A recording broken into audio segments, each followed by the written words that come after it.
Hadirin kaum muslimin wal muslimat jami'an rahimakumullah, apa sih yang makna yang ingin saya sampaikan dalam audio visual seperti ini? Maaf hadirin kaum muslimin rahimakumullah, bukan untuk menunjukkan sesuatu, bukan untuk menunjukkan misalkan kehebatan dari Jakarta datang ke tempat ini, bukan. Sebetulnya orang sini pun bisa melakukannya, betul? Betul? Memutihkan ini awalnya tidak bisa, sehingga dengan kekuatan dan kuasa Tuhan dan teknik dan cara yang saya lakukan kepada beliau, maka ternyata yang tadinya kagak bisa menjadi, bareng semuanya, yang tadinya kagak bisa menjadi oke. Karena itu hadirin kaum muslimin rahimakumullah, di dalam pengajian tancapkan keyakinan. Bahkan kadang ada di dalam hatinya, saya adalah orang rusak, saya adalah bukan keturunan kiai, apakah Allah akan mengampuni dosa saya? Maaf, menurut pandangan Allah tidak ada orang yang rusak dan tidak ada orang yang suci. Karena rusak dan tidak rusaknya manusia itu sudah ditetapkan atas qada dan irodahnya Allah subhanahu. Oleh karena itu, mari hadirin kaum muslimin di tempat ini, saya mengajak malam ini adalah memperingati tahun baru Islam, betul? Di mana di tahun baru Islam dulu adalah baginda Nabi Muhammad Sallallahu alaihi wasallam menyampaikan kepada kita wahyu dari Allah subhanahu wa ta'ala, bahwa sesungguhnya di bulan Muharram ini Allah menyelamatkan umat-umatnya termasuk nabi-nabinya. Di mana dulu Nabiullah Musa alaihissalam dikejar-kejar oleh Fir'aun, maka diselamatkan ketika di Lautan Merah, beliau di bulan Muharram. Maka siapapun anda dulu, kalau Nabi Musa dikejar-kejar oleh Fir'aun, maka kadang tidak sedikit anda yang hadir pada malam hari ini banyak yang dikejar-kejar Hud, dikejar-kejar leasing, dikejar-kejar. Ada, betul? Ada yang punya utang? Ayo, maka siapapun anda, mustahil bagi kita untuk membayar. Tetapi bagi Allah tidak ada suatu hal yang mustahil, asal pengajiannya jangan ditujukan untuk membayar Hud. Ngikut pengajian pingin kai, karena tidak ada pengajian yang bisa kayakan Ada gak pengajian yang bisa bikin kaya orang? Ada pengajian yang bisa bikin kaya orang daripada kita kuli bangunan, daripada kita jualan di pasar, daripada kita pergi ke ladang, mending ikut ngaji aja, betul? Kalau ada pengajian bisa bikin kaya. Maaf, tidak ada amalan dan pengajian yang bisa bikin kaya manusia. Oh, itu ada bikin puasa 40 hari 40 malam, bahkan surat Waqiah dibaca, itu hanyalah doa yang dibaca kepada Allah, yang dipanjatkan kepada Allah. Tapi kaya dan miskinnya manusia bukan karena amalan itu. Tidak sedikit orang yang bisa sesuatu tapi tidak kaya-kaya.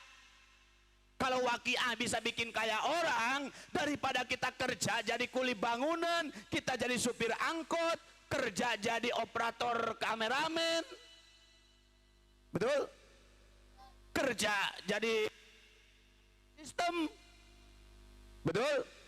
Mendingan kita baca Waqi. Kalau Waqiah bisa bikin kaya orang, buktinya tidak sedikit kiai pada miskin. Ini maaf, ini logika loh, betul? Kalau ada amalan, Al-Quran bisa bikin kaya manusia, kiai tidak ada yang miskin di dunia. Tapi kenapa kebuktiannya dan kenyataannya bahkan banyak kiai-kiai yang miskin? Arti miskin dan kaya manusia bukan karena ibadah yang dilakukan. Sehebat apapun ibadah anda tidak akan bisa bikin kaya kepada anda sekalian. Tetapi kaya dan miskin manusia sudah ditata diatur oleh barang semua. Ini sering saya sampaikan, cicak, cicak.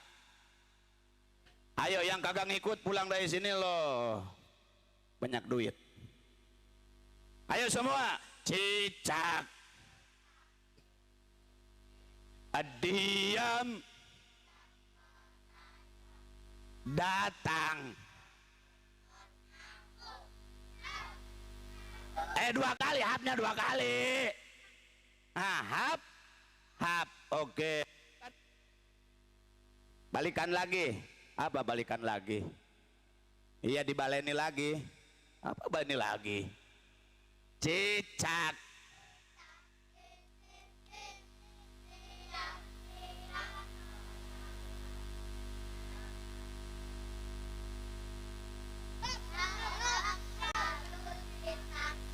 Tepuk tangan.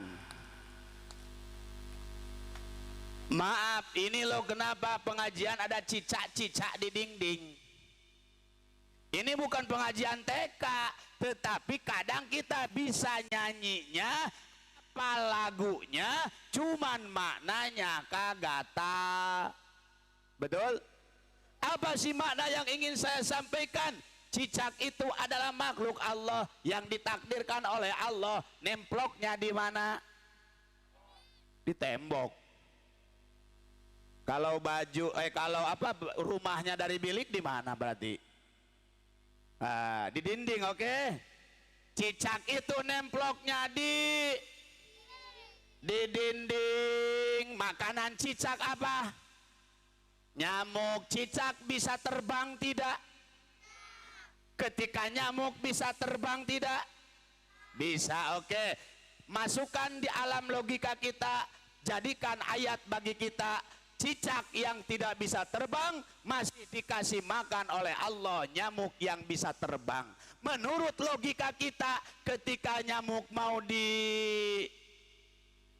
dimakan, dicaplok oleh cicak, maka nyamuk bisa tapi ternyata kenyataannya banyak tai-tai cicak di depan halaman rumah kita. Berarti itu cicak masih dikasih makan, padahal makanan cicak nyamuk yang bisa. Nah, cicak kagak bisa terbang, bisa makan, dikasih makan nyamuk yang bisa terbang.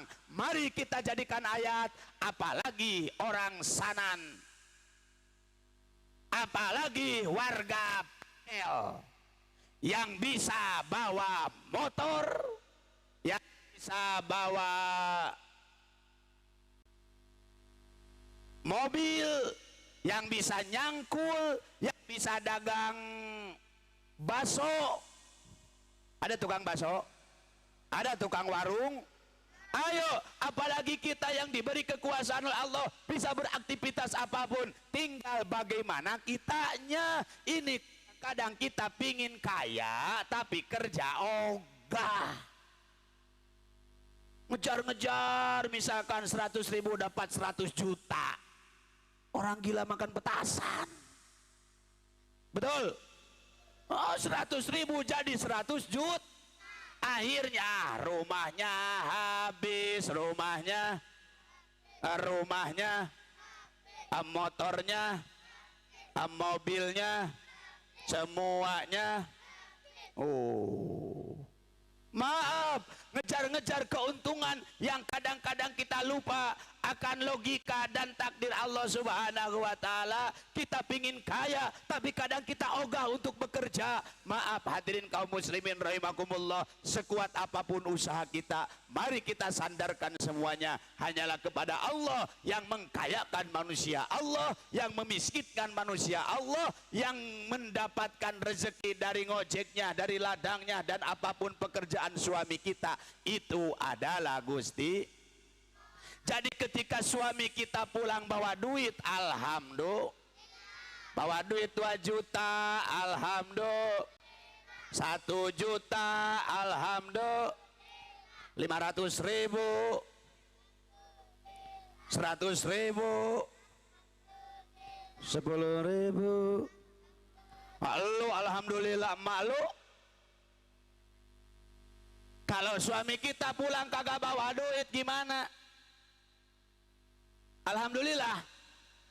masalah. Tetap alhamdulillah. Lo kiai kan kagak bawa duit kok alhamdulillah. Alhamdulillah suami kita bisa pulang. Giliran suami tetangga sudah 3 kali puasa, 3 kali lebaran kagak pulang pul. Bang Toy, gening tahu. Betul. Jadi kagak bawa duit pun alhamdulillah. Kalau memang usahanya lagi dimacetkan oleh Allah, yang kagak boleh dapat uang 500.000 diumpetin 100.000, itu kagak boleh. Ada yang suka gitu, yang ngumpetin duit di peci ada, mana orangnya? Betul. Begitupun ibu-ibu sama terima apapun pemberian dari Allah. Jangan banyak ada uang abang, gak ada uang abang, tung keripik, barang tung keripik. Bibir monyong gak punya duit, ke suami ngajak perang. Ada kalau suami kurang uang, ya suka nahan barang sambil ngiket tali kutang, tidur jadi pisah ranjang. Kalau suami duit, dia suka coba-cubit sambil buka paha dikit, bikin mau burung titit. Maaf, itu adalah hal yang lumrah dan kadang-kadang terjadi di dalam hidup dan kehidupan kita, betul? Banyak duit kita kadang bahagia, kagak punya duit kadang menderit. Kenapa? Yang menjadi pertinyi ini, yang menjadi pertanyaannya, padahal kita ngajinya rajin, bahkan sholawat pun kagak ketinggalan, betul? Sholatnya rajin, sholatnya ngaji Quran, sholawatan, manakiban, ratiban. Jadi anak ini anak-anak soalnya. Tapi itu kasihan. Sampai mana barusan? Oh, rajin sholatnya, ratiban, manakiban, ngeresulu.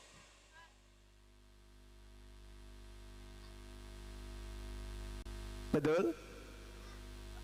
Dalam Al-Quran dikatakan, inna sholata tanha anil fahsya'i wal munkar. Sesungguhnya sholat dapat mencegah perbuatan keji dan mungkar. Bahkan dzikir dapat menenangkan hati. Menenangkan hati.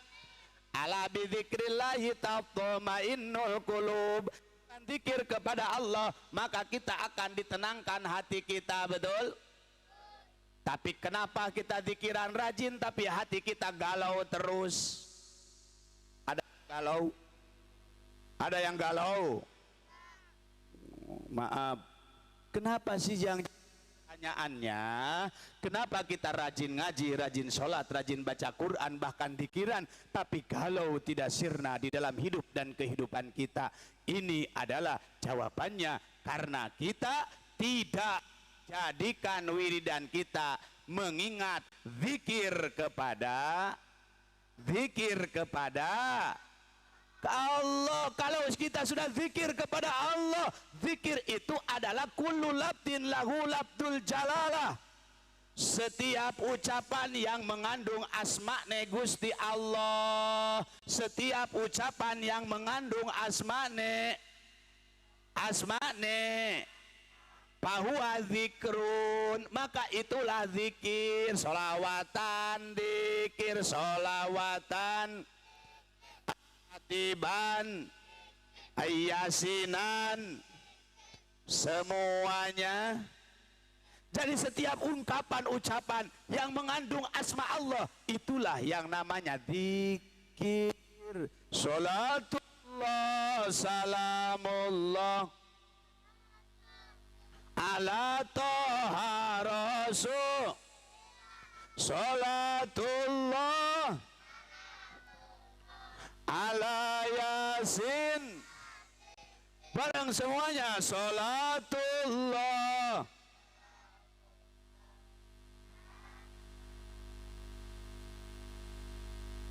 Salatullah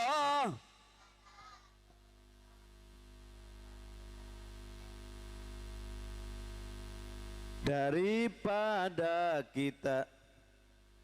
Wih, ada yang tahu. Daripada kita pacaran, lebih baik kita.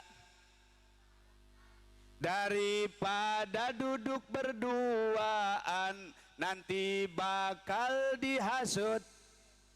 Jangan kesini setannya. Awas jangan dekat-dekatan, kita kan belum ada. Daripada dekat-dekatan, mending kita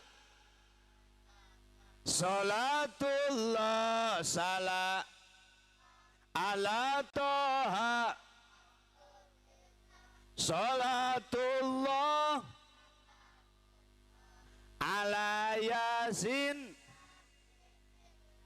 Bukan ku tak mau denganmu, bukan ku tak sayang padamu, tapi aku mau lihat dulu setebal apa dompetmu. Jablay. Jadi hadirin kembali ke lab. Yang namanya zikir kullu labdin lahu labdul jalalah, bahwa zikrun, setiap ucapan, setiap kalimat yang asma'ne Allah, maka itu yang namanya zikir, namanya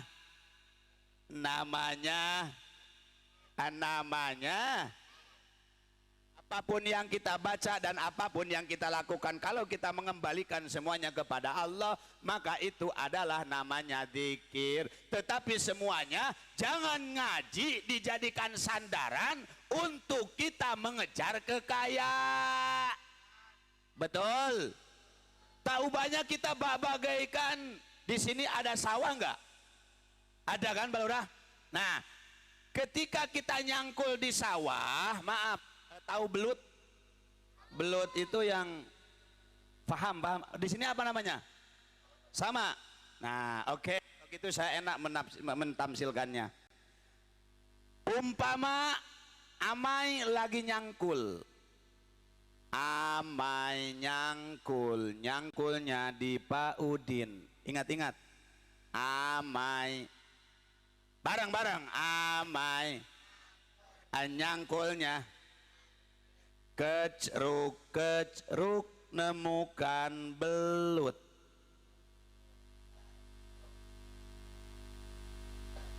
Ambil jangan belutnya. Ayo, ayo, ambil.